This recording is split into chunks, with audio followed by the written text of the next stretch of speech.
तो दीर्घ गोटे मासर अपेक्षा पर आज फाइनाली आम गाड़ी घर को आसी जाइଥିଲା। तो आज आम समस्त मन बहुत खुश था। हाय मो रुद्र। तो आज मु सका गाधेक रेडी होते बालेश्वर जावाई। बालेश्वर जावाई रेडी देखला बेलू कोनो बाहर मोर चिता पकई जेहेतु पर दिन को रोचे गुरुवार माणवसा तो से कोनो केमी चिता पकई। तो देखिए मन टी बहुत आम खुशी लगी आपको लगुच कमेंट कर निश्चित जनइबे। तापर मु कोनो को टाटा कही बाहर बालेश्वर जावाई। तो बापा मु पलि आसलु रास्त मुझे बाट आसला ही वीडियो बनैली।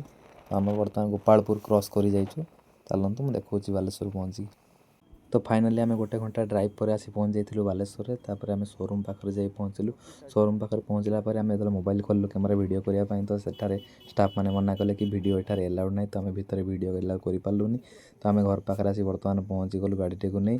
तो देखिपे ये आम गाड़ी छिड़ा है जार ना मु अप्सरा देखी। तापर मुझे देखिली माँ मोर ये धान पेंडा तैयारी करूला जेहेतु पहन को कमी कहली गुरुवार। तापर ये कोनो भी बसला। तो आज मुझे बहुत टायर्ड होती। तो आज ब्लॉग बस ये। तो आज भिडियोटी आपको केमती लगे कमेंट कर निश्चित जनइबे। जब भिडियोटी भल लगी तो चैनल को सब्सक्राइब करेंगे, वीडियो को गोटे लाइक करेंगे, शेयर करने जमार भी भूलिबानी। रही जय जगन्नाथ।